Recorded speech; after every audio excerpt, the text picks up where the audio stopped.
ನಮಸ್ಕಾರ ಗೆಳೆಯರೆ, ಅಲಿನೋನ್ ಕನ್ನಡ ಚಾನಲ್ಗೆ ಸ್ವಾಗತ ಸುಸ್ವಾಗತ.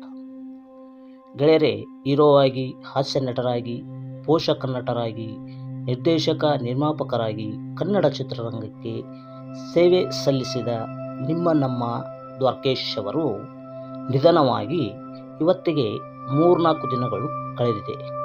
ದ್ವಾರಕೀಶ್ ಅವರು ನಿಧನ ಹೊಂದಿದ ದಿನದಿಂದ ಇಂದಿನವರೆಗೂ ಒಂದು ಸುದ್ದಿ ಹರಿದಾಡುತ್ತಿದೆ. ಆ ಸುದ್ದಿ ಏನೆಂದು ಈ ಒಂದು ವಿಡಿಯೋದಲ್ಲಿ ತಿಳಿಯೋಣ ಬನ್ನಿ ಗೆಳೆಯರೆ. ಅದು ಏಪ್ರಿಲ್ 17, 2004 ಇಡೀ ಚಿತ್ರೋದ್ಯಮಕ್ಕೆ ಬರಸಿಡಿಲಿನಂತೆ ಸುದ್ದಿಯೊಂದು ಹೊರಬಿದ್ದಿತ್ತು. ಅದು ಬಹುಭಾಷಾ ನಟಿ ಸೌಂದರ್ಯ ಅವರ ಭೀಕರ ವಿಮಾನ ಅಪಘಾತದಲ್ಲಿ ಸಾವನ್ನಪ್ಪಿದ ಸುದ್ದಿ.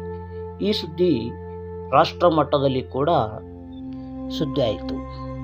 ಇದರ ಹಿನ್ನೆಲೆ ಆಶ್ಚರ್ಯ ವಿಚಾರ ಏನಂದರೆ, ಬಹುಭಾಷಾ ನಟಿ ಸೌಂದರ್ಯ ಅವರ ಸಾವಿಗೂ ದ್ವಾರಕೀಶ್ ಅವರ ಅಂತ್ಯಕ್ರಿಯೆಗೂ ಸಾಮ್ಯತೆ ಇದೆ.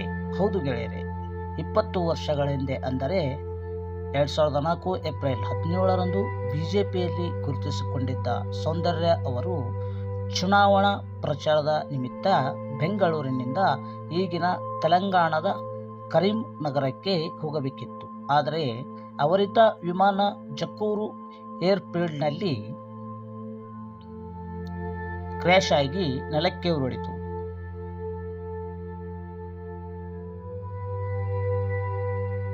ಹಾಗೆ ವಿಮಾನ ಅಪಘಾತದಲ್ಲಿ ನಟಿ ಸೌಂದರ್ಯ ದುರಂತ ಸಾವಿಗೀಡಾದರು. ಈ ನಡುವೆ ದ್ವಾರಕೀಶ್ ನಿರ್ಮಾಪಕರಾಗಿದ್ದ ಆಪ್ತ ಮಿತ್ರ ಚಿತ್ರದ ಶೂಟಿಂಗ್ ಕೆಲಸಗಳನ್ನು ಸೌಂದರ್ಯ ಮುಗಿಸಿಕೊಟ್ಟಿದ್ದರು.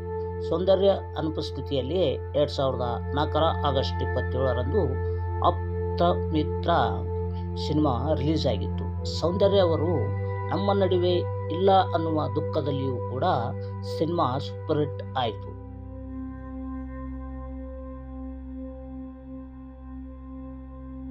ಆದರೆ ಇದೀಗ ದ್ವಾರಕೀಶ್ ಅವರ ಸಾವಿನ ಬಗ್ಗೆ ಸೂಕ್ಷ್ಮವಾಗಿ ಗಮನಿಸಿದರೆ 20 ವರ್ಷಗಳ ಹಿಂದೆ ಸೌಂದರ್ಯ ಅವರು ಮರಣ ಹೊಂದಿದ ದಿನವೇ ದ್ವಾರಕೀಶ್ ಅವರ ಅಂತ್ಯಕ್ರಿಯೆಯೂ ಘಟಿಸಿದೆ. ಸೌಂದರ್ಯ ಸಾವಿಗೆ ನಾಗವಲ್ಲಿಯೇ ಕಾರಣ ಎಂಬ ಮಾತುಗಳು ದೊಡ್ಡ ಮಟ್ಟದಲ್ಲಿ ಸದ್ದು ಮಾಡಿತ್ತು.